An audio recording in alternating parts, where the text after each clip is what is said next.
Dorian Vildale, welcome to Pride Park Stadium. Tell us about your involvement with Sport Relief and specifically the Sport Relief Mile. Well, the Sport Relief Mile is kind of the centre point of the Sport Relief Day on July the 15th, when there are these big city miles taking place in 15 cities around the country, but hundreds of other miles taking place in little villages, all are literally from Carlisle to Cumbria and beyond. And it's, to get people to run, stagger, crawl a mile, have a good time doing it, because the whole point about sport, is it's fun. It's supposed to be, it makes you feel good, and it's a fun thing to do. But that's, if you like, the subplot to the main point of the exercise, which is to raise as much money as we can do, 25, 30, 35 million pounds, however much it might be, for projects at home and abroad, for people who are obviously, deserving of it and less fortunate than us.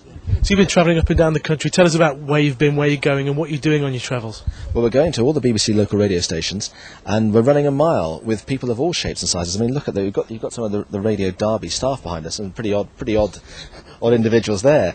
We are making the point that we did one in Belfast.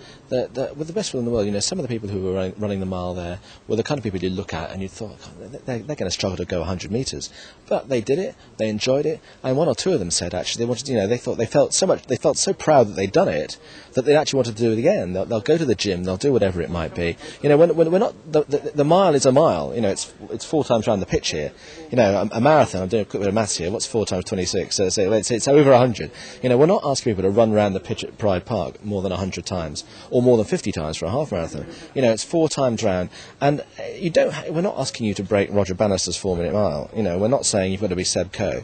Just do it because it's fun, but also and there's a big community element to it as well. It was very interesting. The people who did it 2 years ago really enjoyed it because they were saying afterwards, I met people who didn't really care for sport too much, but they enjoyed doing it. I enjoyed doing it. I feel like going on holiday with people. We're now sending postcards to each other. I think the big key thing here is that it's a fun thing to do, but a lot of good can come out of it as well. Can you give us a flavour of some of the initiatives that the money would go to, the good causes that Sport Relief supports?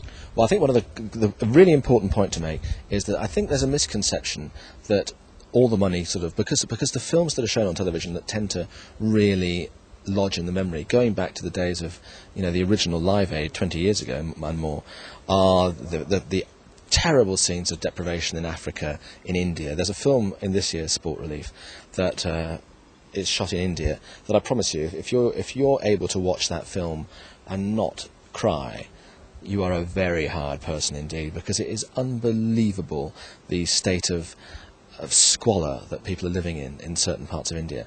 But there is a misconception that all the money from Sport Relief, from comic relief, if you like, goes to purely events like that, and that's not the case to projects like that. That's not the case at all. It's a straight 50-50 split. So while a lot of the money does go clearly to worthy causes like that, 50% of them go to projects in Derby, in Leicester, in Nottingham, in the East Midlands, all over the country. I mean, one of the ones I was looking at in this area is to enable disabled people who are fishing fanatics. I mean, there's always a sporting link to it, but who would love to go angling, but simply by virtue of the fact that that they're disabled and can't do that, allows them to do that. They've cleared a special part of the River Trent for disabled fishermen now, fisherwomen, I ought to say as well, fisher people, to actually go there in their wheelchairs and fish, something they've never been able to do in their lives. It's not a lot of money. It's like £15,000-20,000, but boy, does that make a difference to their lives. It makes their lives so much richer. And so many of the projects, the length and breadth of the country, are things like that. It's a little going a long way